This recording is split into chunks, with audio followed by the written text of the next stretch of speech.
안녕하세요. 고독한 탐험가입니다. 이번 영상은 관악산에서 가장 대표적인 등산 코스인 사당능선을 구간별로 요약해서 소개하려고 합니다. 사당능선은 관악산 정상인 연주대를 가는 코스 중에서 서울에서 접근성이 정말 좋고 등산 초입부터 정상까지 볼거리가 풍부합니다. 그래서 관악산을 등산한다면 사당능선을 제일 먼저 추천합니다. 특히나 산행 가이드는 등산을 처음 접하는 분들을 위해 제작하는 영상이기 때문에 되도록 무난하고 볼거리가 풍부한 대표적인 코스를 엄선해서 소개하려고 합니다. 추가로 사당능선의 정식 명칭은 관악능선으로 보입니다. 그렇지만 사당역에서 출발해서 그런지 대체로 사당능선으로 불립니다. 저도 후자가 익숙하기 때문에 사당능선으로 상당 기간 불렀는데 관악능선으로 불리기도 한다는 걸 알아두시면 좋을 것 같습니다. 산행을 요약하면 이동거리는 하산 방향을 서울대공학관, 즉 도림천 계곡으로 했을 때 약 7.5km이고 과천향교로 하산할 경우 8km 정도로 예상됩니다. 두 하산 방향 모두 무난하지만 서울대공학관 방향이 약간 더 짧고 데크 계단 길이 많아서 길이 조금 더 편안합니다. 링크로 올린 GPS 기록은 하산 방향이 서울대공학관이니 참고하시면 좋을 것 같습니다. 소요 예상 시간은 휴식을 포함해서 4-5시간 정도입니다. 등산이 처음이고 특히 여름에 간다면 조금 더 길게 잡으셔야 합니다. 사당능선 난이도는 보통으로 분류했지만 힘듦에 가까운 보통 난이도가 적합한 것 같습니다. 그동안 계속 등산로 정비가 돼서 계단도 많고 길도 좋아졌지만 관악산은 업다운이 제법 여러 번 있습니다. 특히나 등산을 이제 시작하는 분들에게는 그 폭이 생각보다 크게 느껴질 거라 생각합니다. 저도 처음에 관악산을 오를 때 생각보다 오르막 내리막 구간이 많아 힘들었습니다. 준비물은 관악산이 바위가 많은 산이라 운동화보다는 최소한 경등산화를 추천합니다. 그리고 여름에 간다면 모자를 쓰시는 게 좋습니다. 사당능선이 말 그대로 전형적인 능선이라 풍경이 좋은 만큼 그늘이 거의 없습니다. 특히나 여름에는 매우 덥고 힘들 수 있습니다. 그리고 사당역부터 연주대까지 물을 보충할 곳도 전혀 없기 때문에 여름에 간다면 500ml 최소 2병은 준비하셔야 하산까지 문제가 없을 것 같습니다. 2병으로 물이 부족할 경우 일단 연주대까지 가면 주말에는 물을 살 수 있습니다. 그리고 연주대 바로 아래에 위치한 연주함에서는 주말과 관계없이 물을 구매할 수 있습니다. 사당능선 코스는 크게 사당역에서 시작해서 도림천 계곡이나 과천향교로 하산하게 됩니다. 이번 영상은 코스를 크게 4구간으로 나눠서 소개하고 도림천 계곡으로 하산하겠습니다. 참고로 도림천 계곡이 서울대 공학관 방향입니다. 사당역 4번 출구를 나와서 쭉 직진하면 오른쪽 코너에 로데오 김밥집이 있습니다. 그곳에서 우회전해서 길을 따라 계속 올라가면 관악산 등산로 입구에 도착합니다. 입구부터 바로 등산로로 들어갈 수 있지만 이번 영상에서는 화장실을 경유해서 가도록 하겠습니다. 화장실은 입구에서 계속 아스팔트를 따라 올라가면 우측에 위치해 있습니다. 바로 건너편에 벤치가 있고 시설이 깨끗하기 때문에 출발하기 전에 정비하기 좋은 곳입니다. 정비를 마친 후 길을 따라 관음사 방향으로 올라가면 좌측으로 빠지는 길이 하나 보입니다. 이 길은 사당능선 동쪽으로 올라가는 등산로입니다. 오늘 사등에서는 상세히 소개해드리지 못하지만 우면산 방향으로 탁 트인 풍광을 볼 수 있기 때문에 관악산을 자주 가시는 분이라면 익숙하지 않은 신선한 길로 추천하는 곳입니다. 이곳에서 계속 길을 따라 오르면 관음사 입구에 도착하게 됩니다.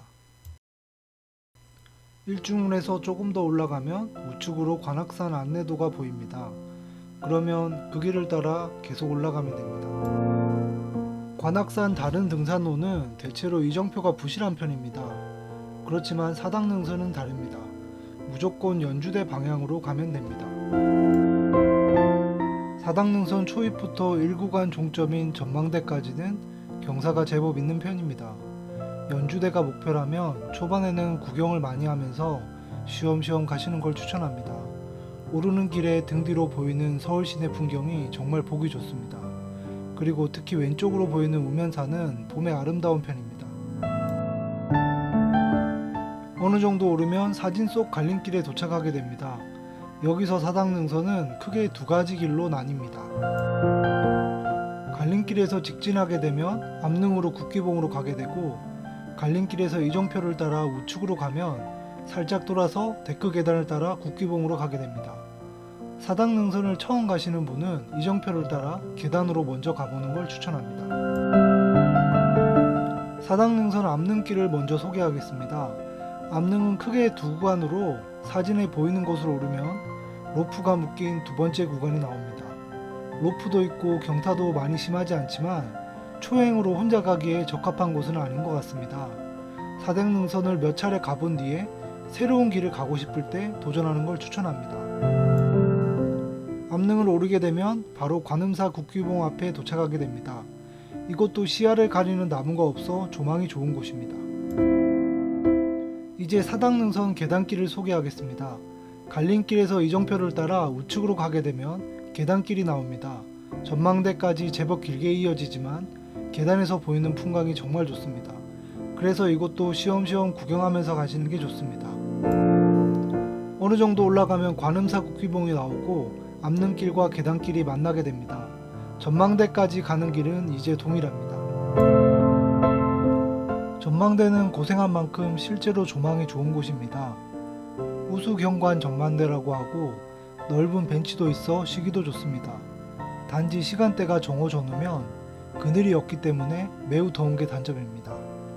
추가로 초반에 소개한 사당능선 동쪽 등산로를 오르면 국기봉을 경유하지 않고 바로 전망대에 도착하게 됩니다.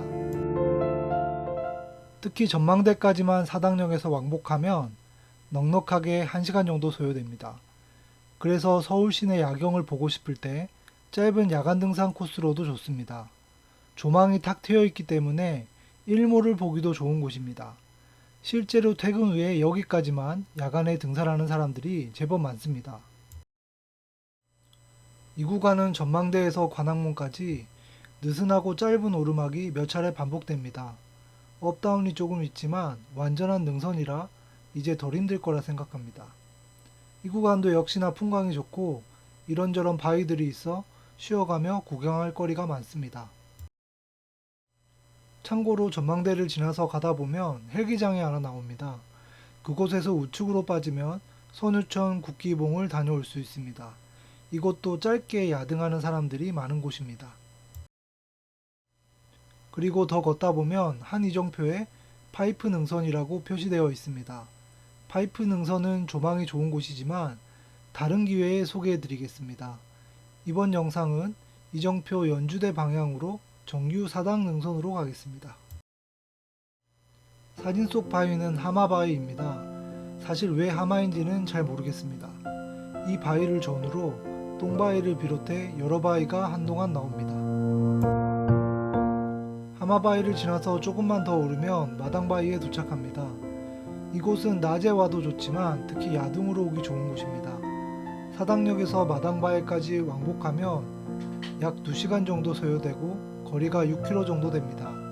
적당한 강도의 등산을 퇴근 후에 할 수 있기 때문에 보통 관악산 야등을 한다고 하면 마당바위까지 왕복하는 경우가 많습니다. 마당바위를 지나면 관악문에 도착합니다. 참고로 관악문 전에 오거리가 하나 있습니다. 용마능선, 남반천 계곡, 관악사지, 연주대로 갈라지는 교차로인데 이 갈림길은 다음 관악산 일반 산행 영상을 통해 소개해 드리겠습니다. 찾아보니 마땅한 사진이 없어 이번 영상에서는 빠졌습니다. 사당능선은 처음부터 끝까지 이정표 연주대 방향으로만 가시면 됩니다. 상구간은 마지막 업다운 구간입니다.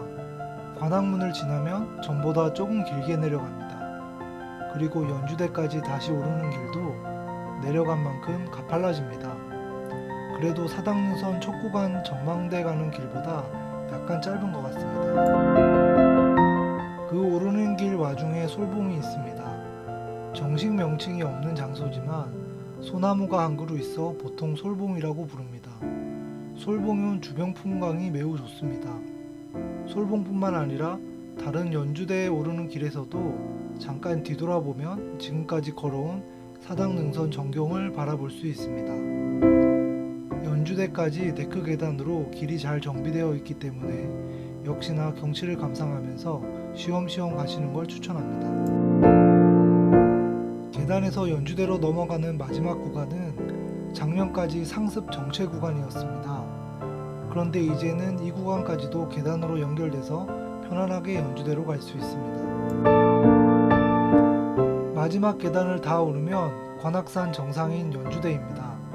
보통 연주대는 등산객으로 가득해서 정상석에서 인증사진을 찍으려면 길게 줄을 서야 합니다. 이번 영상의 사진들은 평일 전후 전후로 찍어서 사람이 없습니다.